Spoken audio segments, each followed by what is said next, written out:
All right. There's a gap, and the buck falls through the gap. So from the frying pan into the fire goes the buck. That's sort of the metaphor. And I want to address the issue of legislation for conservation and legislation for wildlife welfare. We're not talking cats and dogs and livestock.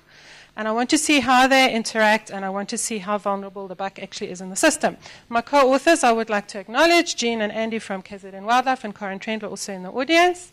Thanks, guys. It's the first time you've all been at this talk. So thank you for coming. All right. So the context of the talk is in this mantra of sustainable use. I've been hearing it a lot today. I wasn't here yesterday, but I hear the word sustainable use all the time. Now, there's a faulty premise. This is a three-legged stool that tells you that environment, economy, and social equity are three legs of the stool. Actually, if you're a thinking person, you understand that environment is at the base of that stool. And that's why it's a faulty diagram, but it's one that people use consistently. And then there's this thing called economic growth, which I would like to introduce as an oxymoron. You cannot have economic growth which is based on resources that are in themselves finite. It's physically impossible. So they break the laws of physics in neoclassical economics, and they say you can have economic growth and you can have sustainable use using finite resources. This is just not possible. And if you don't know what an oxymoron is, it is not a stupid buffalo. It is something like, it's a contradiction in terms, like military intelligence, or any woman who's ever been sick and expected son, boyfriend, or husband, or brother to take care of them will know that a male nurse is an equally oxymoronic. Okay, so economic growth is kind of like this. You know, here's me and my mates with like dreadlocks and beads and stuff, and here's the rest of the world, and this is where they're headed. And we are branded as eco-fanatics, get yourself a proper job. And I think that in the olden days when women couldn't vote and the suffragettes said we want to, they were also the fanatics. And when people were saying let's stop slavery, they were probably also branded as fanatics. When we said let's stop smoking in public places, oh my word, how did that go down? And look, now people don't. So there's a component of the world that is evolving ethically into a different place. Bolivia has just introduced a law that says no animals in circuses. They've given the environment rights. Imagine that. We're not there yet. Okay, we're on the way, but we're not there. The other context is wildlife management, and most of us here come from a wildlife management background. I would imagine, I don't know, there's some lawyers here, who knows where they come from. But we all know that if we just take a general look at wildlife in the world, it's on a down. So that's the wildlife is going down, habitats are going down, land use change for the worse, resource use is all going up, and there's a lot of wildlife management that goes on, but actually that's managing a symptom. And we need to start digging, like the social scientists do, down into the reasons why these things happen. And for an empirical scientist like myself, this is a gray zone, and I'm relatively uncomfortable in the gray zone, but I'm recognizing more and more how important it is to achieve wildlife objectives. So let's move into the nether field of values and ethics. I used to think that values and ethics were undefinable things that got in the way of doing proper science. I no longer believe that. Values and ethics that any one of us might hold, we will have assimilated in our lives with our worldviews, the places we were born, the people that we've come across, and where we are at. And a lot of us don't look at what the other people are thinking and what's going on around them, and how other people deal with these issues of values and ethics. I believe that they should be informed not just where you grew up and who you are and your belief systems, but also through social and empirical science. And once you've got a kind of a good handle on your own values and ethics, you need to broadcast them, and you need to look at your legislative frameworks in your countries to see if they're contravening what you have now decided is a good value or ethic to have. So I believe that that's the right way to approach wildlife management. And that's what I'm going to talk about in this little talk.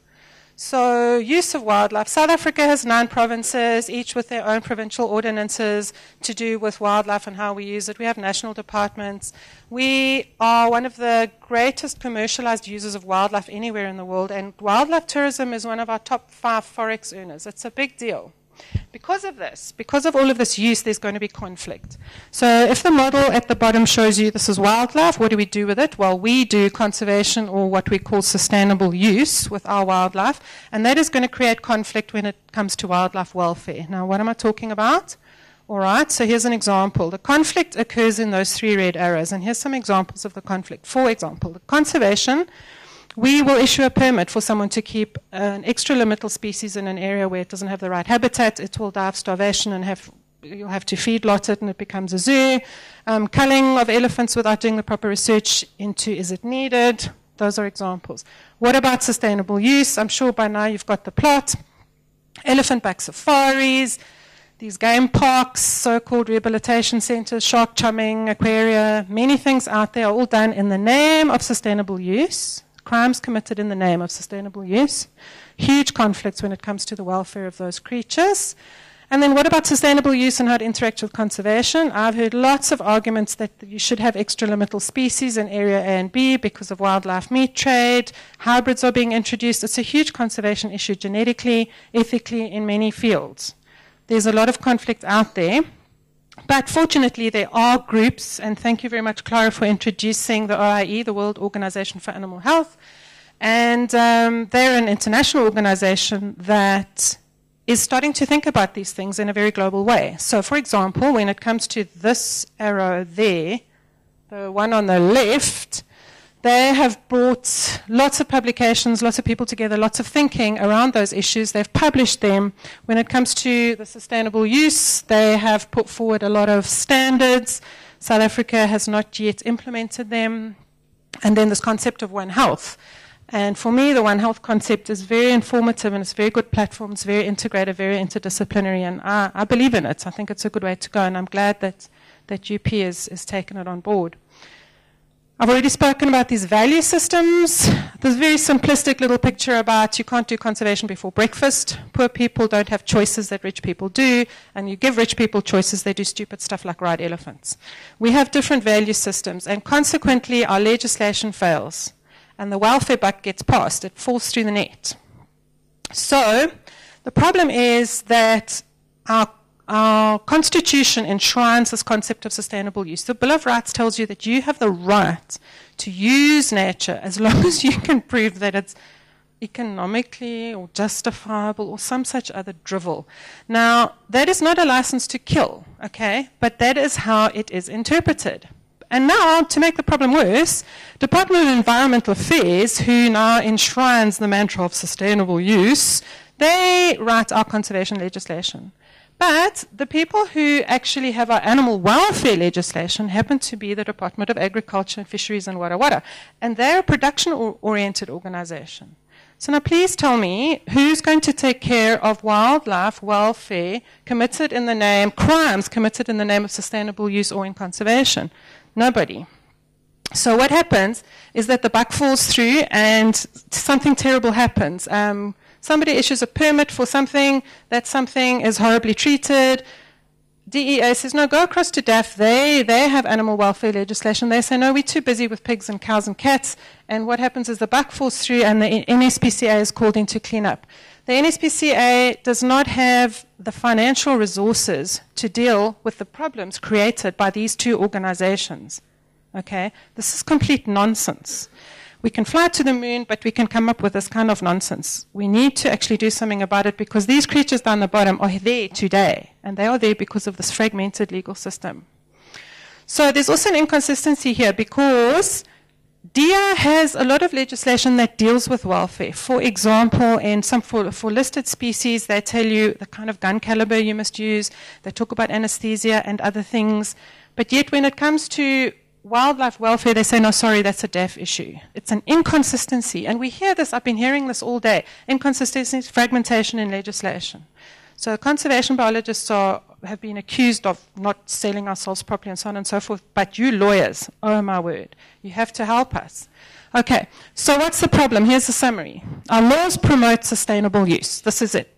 If it's sustainable use, you can do it. License to kill, 007. Our laws are weak. The financially driven bad practices proliferate under our laws. They just love them. Our laws are fragmented and responsibility for welfare is thrown around like a hot potato or a hand grenade with a pin pulled. Responsibility then gets passed to an NGO who doesn't have the power, the capacity, or the funding to deal with the issue. And if there's anyone here from the NSPCA, I'm sure you would agree. There's always continuous argument.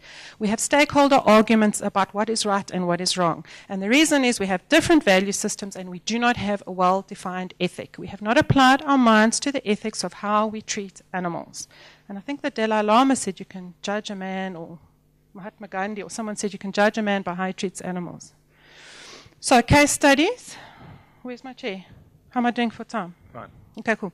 Case study number 1, the captive or canned lion hunting issue. For those of you who are not familiar with it, lions are bred in captivity, cubs are removed to induce estrus, females then breed, then the adult males are dragged and released into contained areas for hunting. It's mostly American hunters that come across. We have about 3,000 wild lions in South Africa, but we have about 4,000 in these conditions.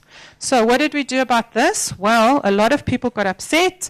DEA got upset, and then in 2005, the TOPS regulations were brought in that said, okay, you can still do this, but the lions have to have a 2-year period in the wild. In other words, you can be bred to be killed, but you've got to have 2 years of a life out there. And the idea was that this would actually drive the industry financially unviable, and this would all stop. But then the predator breeders, these lovely people, the predator breeders took DEA to the High Court. And they said, no, our livelihoods, our jobs, our this, our that, we want to be able to do this. And DEA won in the High Court. And so now the predator breeders got even crosser, and they went to the Supreme Court of Appeal. And at that point, the buck was passed to the Supreme Court of Appeal. It then fell through the net because it was deemed that DEA did not actually have this welfare mandate to deal with this issue. It was actually a DAF issue. And so the buck went flying off to DAF, and we all know what happens to it there. Okay, case study number 2, African elephant minimum standards. Captive elephants in South Africa are held for tourism purposes, elephant-back safaris, my favorite activity. They're held in zoos, and then this photo was taken by my NGO, Chained Elephants, Boswell Circus, just down the drag here. There are obvious transgressions of welfare issues there. These are some of the pictures. They chain them, they confine them, they socially isolate them. They train them with anchors. They do the most horrific things to these sentient, beautiful creatures, and there's a clear need for minimum standards to be developed. So South Africa has developed the norms and standards for elephant management. A lot of people in this room were part of that. It was great. It was a good participatory process. We're proud of DEA. It did a great job. It published those. But within those, there was this need to develop minimum standards for captive elephants. Now, most wildlife people, and I heard some people in the tea room this morning, oh, this is welfare, biometric stuff, oh, give that a miss. And I thought, yes, give that a miss. We don't need you. I don't know where that person is, but I'm not missing him. And so those thinking, sentient, lovely creatures like me said, well, we need minimum standards for captive elephants. And DEA agreed, and we developed them as stakeholders through a legal, wonderful, participatory process, socially acceptable and all of that. And there they were. And then at the last minute, some senior senior counsel advocate type person said, no, wait a minute, it's not a DEA mandate to publish these. This is a DAF thing. And the ball got bounced to DAF, and guess what? It got stuck. Now, we think maybe DEA got cold feet because of the the canned lion hunting thing. I don't know, but it's certainly a possibility, and we have no minimum standards for captive elephants published yet. But all of these other crimes continue. So the buck fell through the net there. Bengal tigers. KZN province breeds Bengal tigers. Did you know that? Just down the road here. They wanted to, the people who do this breeding wanted to send a tiger to Turkmenistan, and I had to look where it was on the map, and the end of my red arrows where it is. They needed a CITES permit to do this. KZN Wildlife sent over my dead body. Thank you for that. Because why? Turkmenistan is not a CITES compliant country, and it's also not compliant with KZN's requirements for where its animals go. So they put a stop to that. But there's always a loophole. So the tiger was sent to Gauteng province, who then did issue a CITES permit. Completely not allowed to do so, but did it anyway. When asked and when investigated, to date, no reason has been given. There was a loophole in the law that got exploited there, and the buck fell through the net. Wild caught elephant semen export from KZN province again, this time to Pittsburgh Zoo. Why? Because elephants in captivity don't do well. They don't do well because they can't actually survive in confined captive environments because of their physiological, anatomical, social, intellectual requirements. It's a bit of a no-brainer, really. So they needed to do this. This place needed to have a TOPS permit, a CITES permit, provincial ordinance, and BABs, the bioprospecting permits, to do this. And so EKZNW, thank you again, said no. You are not compliant with international standards, dear zoo. We don't believe in ailing captive elephants in zoos. The African Elephant Specialist Group and all other legislation out there does not want to increase the numbers of elephants in captivity. So KZN province said no. But then a state zoo, who will remain unnamed, got a 50% chance of guessing right there because there are only two, then got hold of the semen, which came, I believe, from Pinda, through a vasectomy, because they were using that method to control elephant numbers. Again, something we can debate. And they managed to weasel the semen out through a tissue bank in France and then into Pittsburgh Zoo without any of the necessary permits. There were 2 lots of semen. The one got through the system. The other one has got stalled at the, well, I nearly said the name of the place, got stalled in the town where the zoo is based, in a fridge, and currently is under investigation. But because a state body cannot be prosecuted, there's all sorts of drama. So watch this space. The semen is still in this place, this town called Pretoria, and there it will remain until such time as we know what will happen. But here, again, buck falls through the net. So what do? We strengthen coordination. There are cell phones, there is email. We can talk to each other. The way forward with the CITES and the TOPS regulations is more cooperation, collaboration amongst the authorities. So if Gauteng is going to issue a permit, they must come and they must speak to KZN Wildlife and say, why didn't you issue the permit in the first place? Pick up the telephone, email, SMS, all these things can be done. They don't do it. And we need consistency in permit conditions. For me, living in the Southern Cape, permit conditions are one of the evil things out there that we need to deal with, and we need some kind of a forum to deal with getting them united across the country so that people can't say, oh, well, then I'll just move my Bengal tiger to your province because you'll give it a permit. This is ridiculous. Okay, we need to get the ethics settled. I believe that welfare is an integral part of wildlife management. It's not an add-on after you've made a wildlife management decision. The old legislation that was there was based on very old departure points and lack of understanding of a lot of wildlife issues. Our new legislation needs to start from a new departure point, and it needs to reflect contemporary ethics and values. Things change. It needs to be evidence-based, and it needs to be based on animal welfare science, of which there is a huge developing body of literature, research, and journals devoted. Okay, now this is the biggest mouthful that you're going to have to read. So I've had long discussions with DIA about should we bring in new laws? What should we do? They said, no, you must strengthen the existing legislation. This is what they're prepared to do. Where the conservation authorities, like KZN Wildlife, confer the responsibility for enforcing welfare legislation can come to them. So the officers that are out there checking on X, Y, and Z will be mandated to check on welfare issues. Not just on is it a hybrid or all those old-fashioned things, but actually welfare issues. Because wildlife management has consequences for wildlife welfare. So I'm trying to keep the buck in the system here and trying to understand how DIA's legislation, the conservation legislation, the permit conditions, and the DAF's animal welfare legislation, how this can work together and that they can't bounce the buck from one to the other. And the lawyers need to sit down and work on how to do that. Legal instruments that are out there, these are just a few. The provincial ordinances, top societies, these things all need to work together. And the OIE, I thought, was going to really help us, but I've been told that it's really more for domestic stuff, and it doesn't really deal with wildlife. But they do have a wildlife wing within it, which I've been trying to interact with, but they're never home, or they're not in the office, or the guy in DIA that's supposed to deal with it says, yeah, that's a good idea, and then you never hear from him again. So I'm not quite sure, but at least we can deal with these other things. Top societies in the provinces, they need to get on the same page.